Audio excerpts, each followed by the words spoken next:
Aga meie saame ka natukene nüüd tuua sellist, ma ei tea, glamuurihõngu veidi juurde tänasesse telehommikusse. Me hakkame rääkima Eesti elustiili auhindadest ja kaks selle auhindade gala eestvedajat on meil nüüd stuudios. Tere hommikust, Mari-Liis Ivalo. Tere. Ja Reno Hekkonens. Tere hommikust. Kuidas see nii-öelda projekt meil siin Eestis nüüd juurduda siis tahab, et kas me saame rääkida, et on sündinud uus traditsioon või on meil veel selline katsepolügoon? Nii seda kui teist. Me katsetame ja uuendame seda sel aastal. Tuleme veel lähemale inimestele, nii et selles mõttes see traditsioon juurdub, seda kindlasti. Meil on hea meel teha seda teist aastat järjest juba. Huvi on olnud väga suur.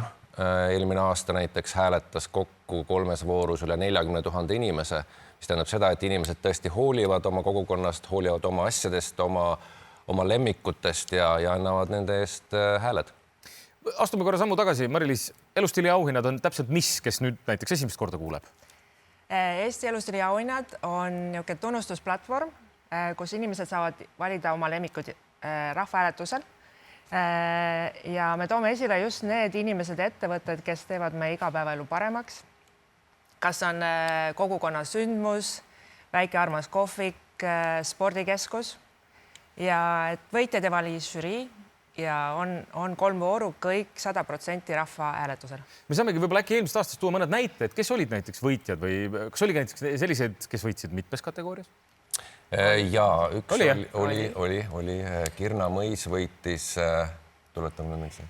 Sündmuse, Tulbifestival. No meil siin Tulbid laual, Tulbifestivali eest.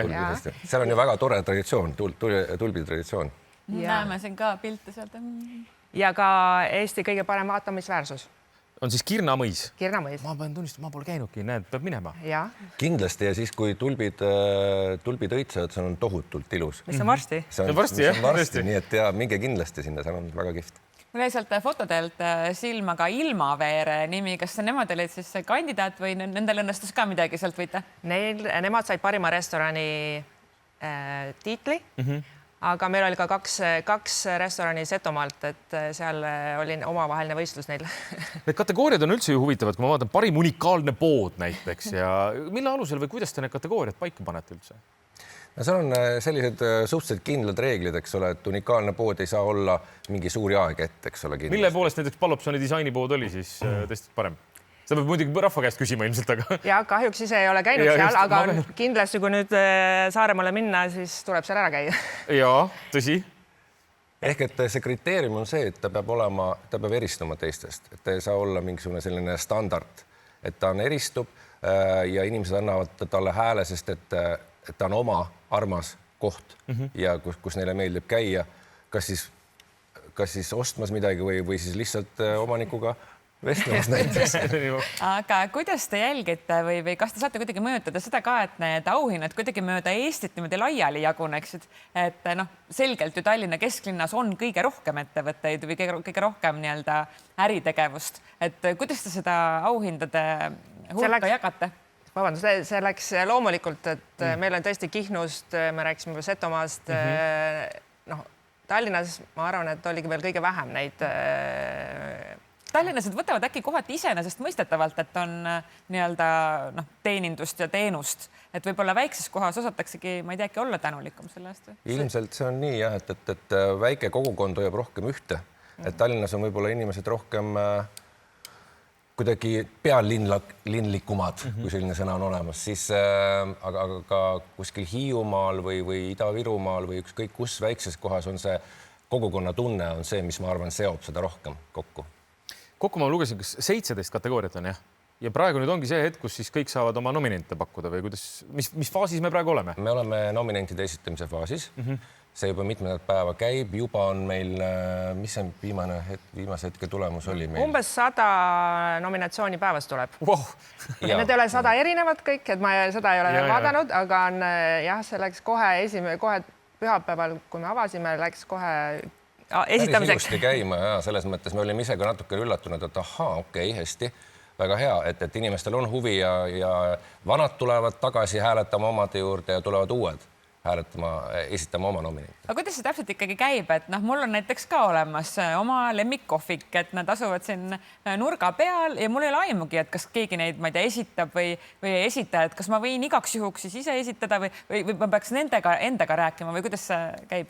Nad võivad ise esitada ka, et see ei ole probleem, kui omanik ise ütleb, et ma tahan olla selles võistluses. Aga miks mitte ise?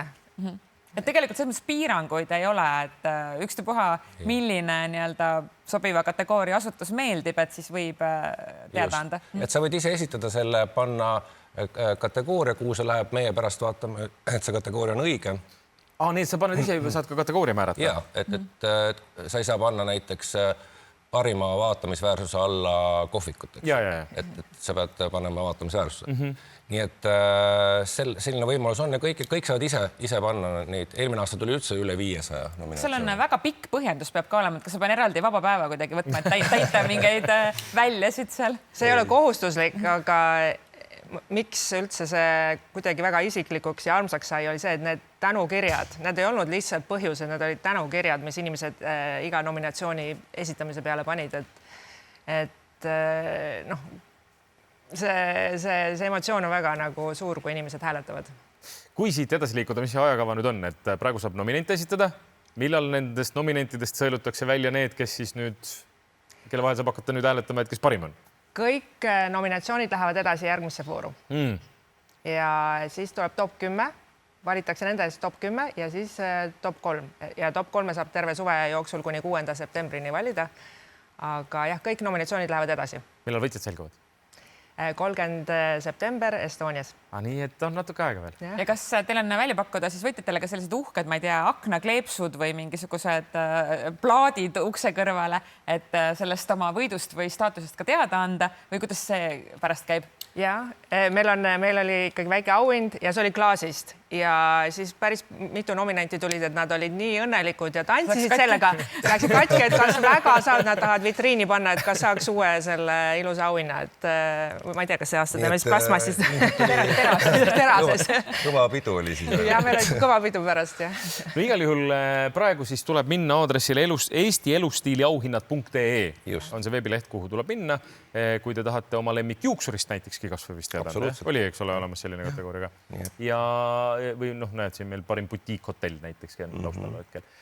Andke teada oma lemmikutest ja siis on tegelikult aega minna ju terve suvi külastada neid ju erinevaid kohti. Ja kui teile jääb midagi suvel, näiteks sõidate kuskile, jääb midagi silma, et kihvt koht või kihvt üritus või kihvt inimene selle taga, siis kindlasti jumala eest.